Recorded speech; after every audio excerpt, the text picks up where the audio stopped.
जय राम, जय सिया राम, जय हो बागेश्वर धाम सरकार। आज मैं आप लोगों को इस वीडियो में एक ऐसी खूबसूरत लड़की का वाकया सुनाऊंगा कि वह लड़की देखते ही देखते एक ऐसे अजीब जानवर बन गई। आखिर इस घटना को देख करके पूरे गांव वाले हैरान रह जाते हैं।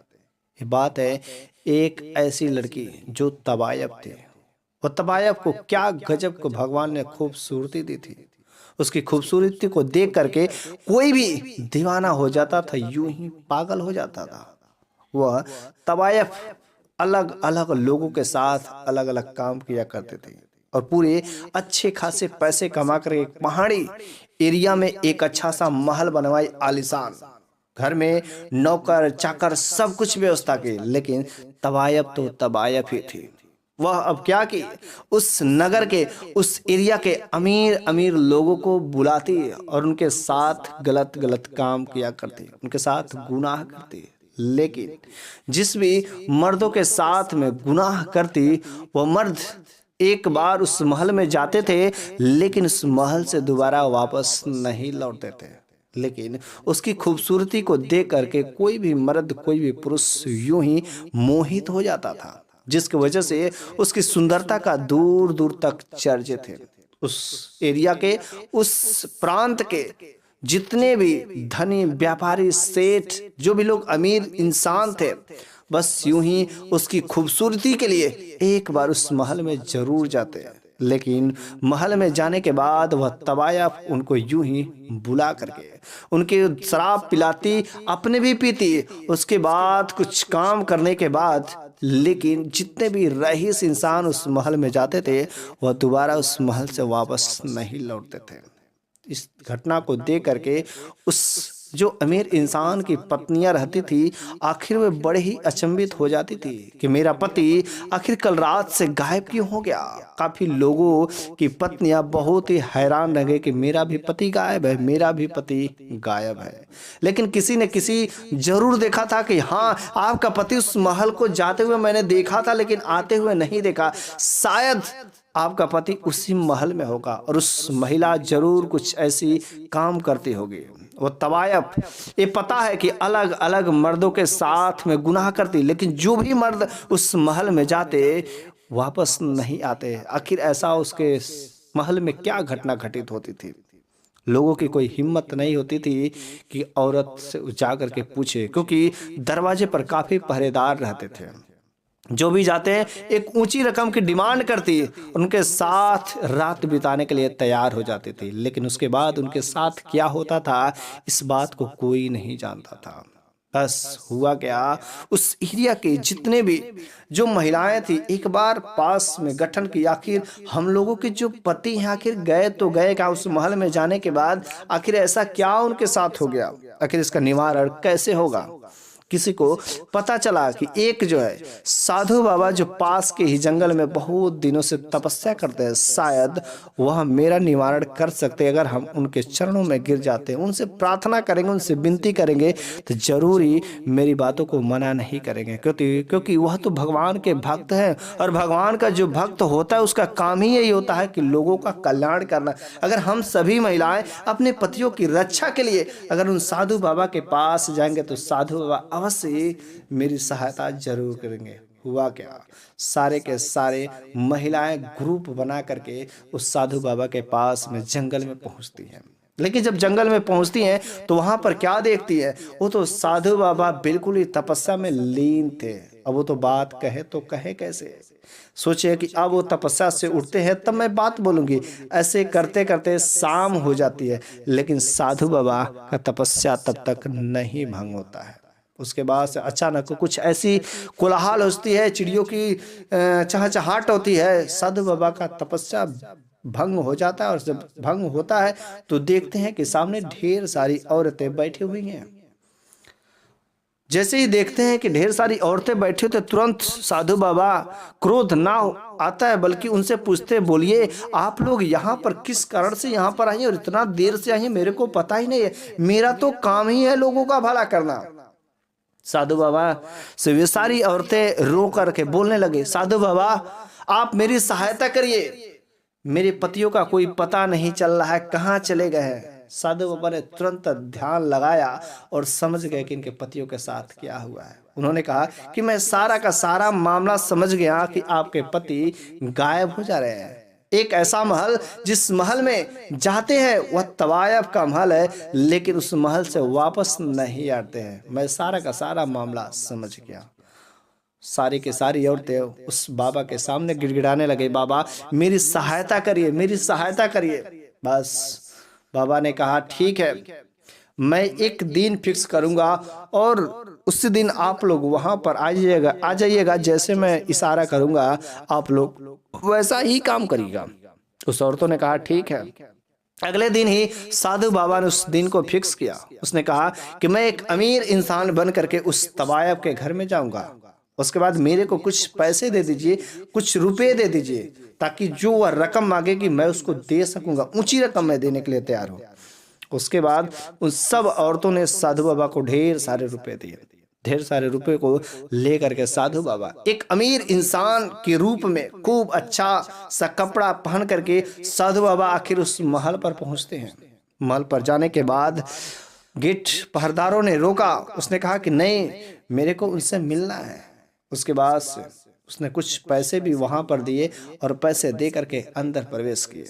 उस जो वहां की जो नौकरानी सब थे उसने कहा यहाँ पर बैठिए, अभी मालकिन आएंगे। कुछ देर बैठने के बाद उस भगवान के भक्त को अर्थात उस साधु बाबा को वहां पर बैठाया गया। चूंकि अमीर इंसान के रूप में गए थे, इस वजह से कोई पहचान नहीं सका कि वह एक बहुत बड़ा साधु बाबा है, बहुत ही पहुंचे हुए हैं, उनके ऊपर भगवान की असीम कृपा है। लेकिन जब वहां पर वह बाबा बैठे हुए थे, कुछ अंदर ही अंदर भगवान से विनती कर रहे थे, भगवान की प्रार्थना कर रहे थे और कुछ मंत्र पढ़ रहे थे, ताकि जो यहाँ पर जो बुरी चीजें हो रही उसका धीरे धीरे सकारात्मक ऊर्जा का संचार हो सके और यह जगह शुद्ध हो सके, लोगों की बुद्धि बदल सके। और वह वहां पर कुछ ही समय बैठने के बाद उस जगह का सारा उनके दिमाग में छप गया कि कहां पर कैसे चीजें हैं। कुछ देर के बाद वह महिला वहां पर आती है। जब वह महिला वहां पर आती है तो बोलती है कि ठीक है, आप आ गए, बोलिए आप मुझसे क्या उम्मीद करते हैं। साधु बाबा ने कहा कि बोलो तुम एक रात के कितने रुपए लेती हो। उस महिला ने बहुत ही ऊंची रकम बोली। जितना भी रकम बोली, साधु बाबा ने कहा ठीक है, तुम अगर उतना ही रकम लेती मैं उससे तुमको दूना तीन गुना रकम दूंगा, लेकिन तुम्हें एक शर्त माननी पड़ेगी। उसने कहा ठीक है, मैं मानने के लिए तैयार हूं। यदि आप उससे दूना तीन गुना रकम देने के लिए तैयार है तो मैं आप जो कहेंगे मैं उस बात को मानूंगी। साधु बाबा ने कहा ठीक है, तब तैयार हो जाओ। करना तुम्हें यही है कि हमेशा तुम जो अपने इशारों पर मर्दों को चलाती हो, लेकिन आज मैं जहां पर कहता हूं जाने के लिए, जो मैं कहूंगा करने के लिए, तुम उस काम को ही करना, दूसरा कोई काम नहीं करना। साधु बाबा ने कहा कि मैं जहां जहां जाऊंगा वहां वहां पर तुम चलना।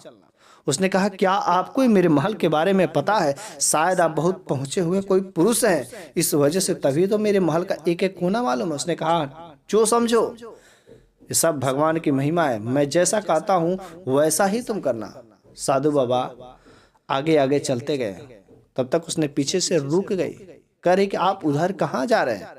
अरे हम लोगों को जो काम करना है, मेरा रूम तो इधर है, आप इस रूम में आइए और हम लोग आपस में खूब प्रेम करेंगे। उसने कहा अभी मेरे को प्रेम नहीं करना है, अभी मैं जो कहता हूं उस काम को करो। पहले चलो मेरे को उस कोठरी को दिखाओ जिस कोठरी को हमेशा बंद रखती हो, चलो मेरे को उस रूम को दिखाओ। उसने कहा नहीं, मैं वहां पर नहीं जा सकती, उस रूम को नहीं खोल सकती। साधु बाबा ने कहा ठीक है, सोच लो, मैंने तुम्हें ऊंची रकम दी है और मैंने यही शर्त रखा है कि मैं जो कहूंगा उस काम को तुम्हें करना पड़ेगा। आखिर वह मान गई। उसके बाद वह ऊपर वाले रूम में ले जा करके वहां पर जाती है। उसने कहा कि ठीक है, अब हम लोग यहाँ पर आ गए हैं, तुम इसका ताला खोलो। उस तवायफ ने कहा कि जब आप यहाँ तक आ ही गए हैं तो आप इसका ताला भी खोल लीजिए, क्योंकि आप तो बहुत पहुंचे हुए इंसान हैं, भगवान की आपके ऊपर लग रहा असीम कृपा है, इस वजह से शायद आप इसका ताला भी खोल सकते हैं। जैसे ही उस तवायफ ने इस बात को कही, उस भक्त ने, उस बाबा ने उस दरवाजे पर केवल हाथ रखा, ऑटोमेटिक यूं ही दरवाजा खुल जाता है। लेकिन जब दरवाजा खुलता है तो पूरा ही पूरा वह रूम खाली रहता है। जब पूरा का पूरा वह कमरा खाली रहता है तो वो तो देखते हैं, अचंभित हो जाते हैं, आखिर ये तो पूरा कमरा खाली है। उस तवायफ ने कहा, देखा आपने आया यहाँ पर ढूंढने के लिए और देखिए पूरा का पूरा कमरा खाली है, आपको जो शक था बिल्कुल ही गलत था। तो चलिए अब यहाँ पर कुछ नहीं है, हम लोग अपने कमरे में चलते हैं और खूब मजे करेंगे, ऐश करेंगे, दारू पियेंगे। उस साधु बाबा ने एक बहुत ही सुंदर सा उसके लिए जड़ी बूटी का घोल भी तैयार किया था जिसमें नशा भरपूर था। उसने कहा, ठीक है, तुम्हारे लिए मैं बहुत ही अच्छा एक जो दारू का ब्रांड लाया हूँ, तुम उसको पियो क्योंकि तुम दारू पीने की बहुत ही शौकीन हो। उसने कहा, हाँ, अब मेरे को दारू की बहुत ही जरूरत है, जल्दी जहां पर भी हो मेरे को दो। उसके बाद साधु बाबा ने कहा कि मैं लाया हूं, निकालता हूं। उसने अपने नौकरानी को कहा कि जाओ 2 गिलास लाओ। साधु बाबा ने कहा, 2 गिलास क्यों? मैं भगवान का भक्त हूं और मैं शराब नहीं पीता, मैं दारू नहीं पीता, बल्कि तुम इसकी आदी हो, इस वजह से मैं तुम्हारे लिए लाया हूं, इसलिए तुमको ही पीना पड़ेगा। क्योंकि मैंने तुमको ऊंची रकम दी है तो इस वजह से मैं जो कहूंगा वो तुम्हें करना पड़ेगा। तो गिलास एक ही गिलास वो नौकरानी से मंगवाती है। उसके बाद साधु बाबा ने उस जड़ी बूटी का जो भी घोल था उसको दारू कह करके उस औरत को, उस तवायफ को पिला देते हैं। जब वो नशे में हो जाती है अब तो यूं ही और नशे में कहने लगती है, साधु तुम क्या कर लोगे? अरे यहाँ पर झूठ में परेशान हो, चलो हम लोग अपने कमरे में मौज करते, मस्ती करते, एक रात की तो बात है, खुल करके प्रेम करेंगे। लेकिन वो तो भगवान के भक्त थे, ये ऐसा गलती कैसे कर सकते थे? वह तो बिल्कुल ही तवायफ नशे में आ गए। तो उसने कहा कि मेरे को खिड़की खोलना है। उसने खिड़की खोला और खिड़की जब खोला तो देखा काफी औरतें जिनके पति गायब थे उस महल के बाहर इंतजार कर रहे थे। साधु बाबा ने इशारा दिया कि घर के अंदर आ जाओ। सभी औरतें घर के अंदर आ गई। जब घर के अंदर आ गई तो उस तवायफ ने कहा कि ये आपने क्या कर दिया? आखिर इन औरतों को घर के अंदर क्यों बुलाया? आखिर ऐसा क्या चीज है? उस साधु बाबा ने कहा, ये सब तुमको पता है, जो तुम काम करती हो ये वे औरतें हैं जिनके पति गायब हैं। इनके पति तुम्हारे इस महल में आते, तुम्हारे साथ गलत काम करते, गुनाह करते, लेकिन उसके बाद इस महल से वापस ही नहीं जाते। आखिर उन पतियों का तुम करती क्या हो? उसने कहा कि मैं आपको ये सब चीजें नहीं बता सकती, कुछ नहीं बता सकती, चाहे कुछ भी हो जाए। साधु बाबा ने कहा, सोच लो, अगर तुम नहीं बताओगे तो तुम्हारे साथ भी वही होगा जो तुमने उन लोगों के साथ में किया। उसने कहा, अरे तुम क्या कर लोगे? कुछ नहीं कर पाओगे। तुमने कहा कि जो तुमने पिया है ना, तुम समझती हो दारू है, वो दारू नहीं है, एक जड़ी बूटी का घोल है और उसमें मेरी दुआ लगी है। मैं जो चाहूंगा वही तुम बन जाओ, इस वजह से तुम बता दो। उस तवायफ को साधु बाबा के बातों पर भरोसा नहीं होता है। जब भरोसा नहीं होता उसने कहा, ठीक है, जो मर्जी चाहे तुम वो कर लो, लेकिन मैं कुछ बताने वाली नहीं है कि इनके पतियों का कहां पर क्या हुआ। उसने कहा, ठीक है। साधु बाबा ने भगवान का नाम ले कुछ मंत्र पढ़ ऊपर सर करके बड़बड़ाया और ऑटोमेटिक एक ऐसा पर्दा खुलता है जो वहां पर पहले पर्दा था ही नहीं, और एक ऑटोमेटिक खूब बड़ा सा पर्दा खुलता है और उस पर्दे के अंदर अलग अलग शीशे में अलग अलग प्रकार के जानवर कैद थे और सभी जानवर तड़प रहे थे बाहर निकलने के लिए। साधु बाबा ने कहा, ये तुम क्या रखी हो? उस तवायफ ने कहा, सब मेरे पालतू जानवर है। उसने कहा, अगर ये पालतू जानवर ताकि ये तड़प क्यों रहे बाहर निकलने के लिए? पालतू होते तो तुमको देखते और खुश होते, लेकिन वो तड़पते नहीं बाहर होने के लिए। ऐसा मालूम हो रहा है कि सब शीशा तोड़ करके बाहर आ जाएंगे। उसने कहा कि तुम झूठ बोल रही हो। तब साधु बाबा ने उन औरतों से कहा, शायद आप लोगों को नहीं पता होगा, ये जितने जानवर दिख रहे हैं ना, ये सब आपके पति हैं, और ये महिला काला जादू जानती है, जिसके वजह से जब आपके पतियों सब आते हैं तो इनके साथ गुनाह करके इस तवायफ के साथ रात बिताने के बाद वो नशे में रहते हैं, और यूं ही यह महिला मौका पा करके उनको यूं जानवर बना करके हमेशा के लिए कैद करके रख देती है। बस इसी वजह से जो भी लोग यहाँ पर आते दोबारा वापस नहीं जा पाते थे। क्योंकि इस तवायफ ने भी मेरे साथ ऐसा करने की कोशिश की, लेकिन मैंने तो उसकी दारू चाहे उसकी कोई बात मानी ही नहीं, जिसके वजह से उसका कोई प्रभाव पड़े। वैसे यदि यह कुछ करना भी चाहेगी तो कुछ नहीं हो पाएगा। तवायफ ने कहा, क्या तुम ऐसी बात कर रहे हो, बेहुदी बातें? क्या तुमको नहीं पता है कि मैं भी तुम्हें जानवर बना सकती हूँ? उसने कहा ठीक है तो बना दो। उसने कुछ अपना तरीका अपनाया और साधु बाबा के ऊपर भी वही काम किया, लेकिन यूं ही, क्योंकि ये तो बहुत बड़ा भक्त थे, उस भगवान के भक्त थे, उसके ऊपर उनके ऊपर कोई भी जादू टोना नहीं चलता है और कुछ नहीं होता। उसके बाद तुरंत साधु ने हल्का सा जल लिया और जल लेकर के आचमन करने के बाद उसके बाद यूं ही उस तवायफ के ऊपर फेंक दिया। देखते ही देखते उस तवायफ का शरीर जो एक अचानक एक ऐसे जानवर में धीरे धीरे तब्दील होने लगता है, वह देख करके अपने आप को अचंभित हो जाती है। एक ऐसा अजीब जानवर जिसका आधा शरीर जानवर का और मुख जो है इंसान का, वह अपने आप को देख करके बिल्कुल ही अचंभित हो गए कि मैं इतनी खूबसूरत, मेरे को देख करके लोग जो मोहित हो जाते हैं, और साधु तुमने ऐसा क्या किया? वह रोने लगे।